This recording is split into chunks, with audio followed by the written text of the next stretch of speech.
And I'm going to be talking about humor in the workplace. So I'm going to start with that adage everybody probably knows: laughter is the best medicine. And in fact, there's good research, supporting all that. Laughter makes us relax. It encourages us to refocus, reduces blood pressure. It has a whole range of very positive benefits. So we should not be surprised then when it comes to training leaders and training managers.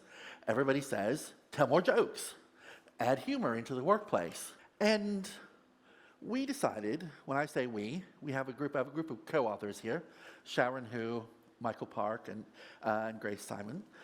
We thought we'd ask you a question, which is, what happens if your boss is not that hilariously funny boss we all love to have, but the one that is kind of like your version of The Office, right? They tell lots of jokes, many of which are really bad.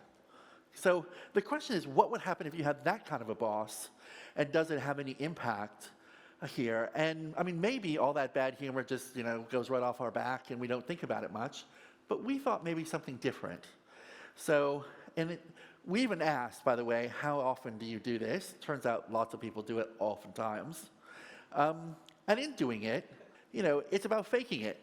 Faking it, not until you make it, but fake it until, with the boss. So you may think it's a terrible joke, but you paint on a smile to do that, okay?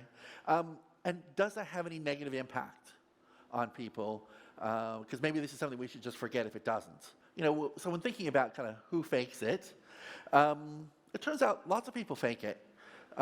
We have people doing retail, for example, when the person's scanning your groceries, right? We like it better when they smile and they're pleasant and they interact with us nicely. When we get served in the service industry, we like it more when they smile and they interact with us, right? And of course, anybody who's ever done any form of entertainment knows we want to have people who are smiling at us and engaging in a kind of positive and happy way. This is, in the workplace, what we call emotional labor, right? That you're paid in part to produce some affect. And the question then became, so if we have to do that in the workplace there, is there also emotional labor that takes something out of us? If we asked people to do that, for example, how does that look? We did a couple of different sets of studies. One set of studies is we did leadership training. And we told half the people, look, we want you to be telling lots of jokes, be really funny, right? Ramp it up. And the other half, we said, try to connect with your people, but just keep doing what you're doing. And maybe not surprisingly, a week later, people reported that they were faking it, number one. And then when they were faking it, that it took something from them. So it created extra anxiety and stress. It reduced their ability to focus, right? They considered it more difficult to get the work done with those. And remember, that was only after 1 week. All right, we're already seeing impact. So we decided now, well, maybe there's something, maybe not everybody did our instructions perfectly, and so maybe we can look at this a different way. We went into the laboratory, and we said, all right, we're going to do this again, but we're going to control exactly how much humor you get. Okay, you're ramping it up and ramping it down. And again, what the research shows is exactly the same thing, that the more bad jokes there are, actually the more jokes there are in general, but especially if those jokes are poor or not very funny, that takes something away from us, okay? And makes it harder for us to do our job. So some of the so whats here of all this. First of all, I think is most bosses, when they start telling jokes and everybody fake laughs, the question is, can they tell it's a fake laugh? Maybe they don't want to. So what a lot of them do, right, is create their own joke book, right?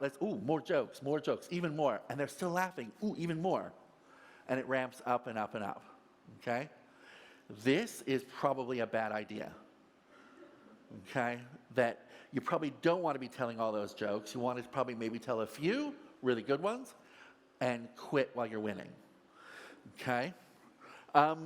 What we show here is that the more of those jokes you tell, especially the bad ones, right, the more people feel anxiety and stress, reduced performance in the workplace, okay? The other thing that we found that might be important here is hierarchy matters.